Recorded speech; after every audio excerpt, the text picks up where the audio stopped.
Hello everyone, welcome back to my channel. ಇವತ್ತು ನಾನು ನಿಮಗೆ ಒಂದು ಹೆಲ್ದಿ ಆ್ಯಂಡ್ ಟೇಸ್ಟಿಯಾಗಿರೋ ಸ್ಮೂತಿ ಮಾಡ್ಕೊಳ್ಳೋದು ಹೇಗೆ ಅಂತ ತಿಳಿಸ್ಕೊಡ್ತೀನಿ.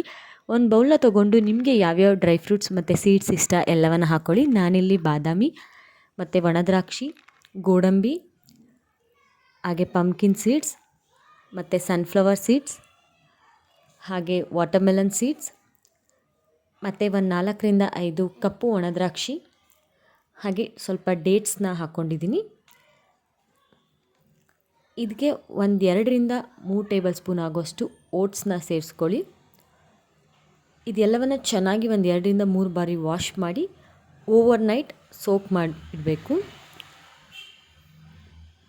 ಮಾರ್ನಿಂಗ್ ಇದಕ್ಕೆ ಆ್ಯಪಲ್ ಮತ್ತು ಬನಾನಾ, ಒಂದು ಲೋಟ ಅಷ್ಟು ಹಾಲು, ಹಾಗೆ ನಾವೇನೇನು ಡ್ರೈ ಫ್ರೂಟ್ಸ್ ಮತ್ತು ಸೀಡ್ಸ್ನ ನೆನೆ ಹಾಕ್ಕೊಂಡಿದ್ದೀವಿ ಅದರಲ್ಲಿ ಖರ್ಜೂರದ ಒಳಗಡೆ ಇರುವಂತಹ ಬೀಜನ ತೆಗೆದು ಮಿಕ್ಸಿ ಜಾರ್ಗೆ ಹಾಕ್ಕೊಂಡು ರುಬ್ಕೊಂಡ್ರೆ ಒಂದು ಒಳ್ಳೆ ಹೆಲ್ದಿ ಆ್ಯಂಡ್ ಟೇಸ್ಟಿಯಾಗಿರುವಂತಹ ಸ್ಮೂತಿ ರೆಡಿ ಆಗುತ್ತೆ. ಇದನ್ನು ಕುಡಿಯೋದ್ರಿಂದ ನಮ್ಮ ಹೇರ್ಗೆ, ಸ್ಕಿನ್ಗೆ, ಹಾಗೆ ಹೆಲ್ದಿಯಾಗಿ ವೆಯ್ಟ್ ಗೇನ್ ಮಾಡಬೇಕು ಅಂದ್ಕೊಂಡಿರೋರಿಗೆ, ಹಾಗೆ ಮಸಲ್ ಬಿಲ್ಡ್ ಮಾಡಬೇಕು ಅಂದ್ಕೊಂಡಿರೋ ಅಂಥವ್ರಿಗೆ ತುಂಬಾ ಒಳ್ಳೆ ಆಪ್ಷನ್. ನೀವು ಕೂಡ ಒಂದು ಸರಿ ಟ್ರೈ ಮಾಡಿ ಹೇಗಿತ್ತು ಅಂತ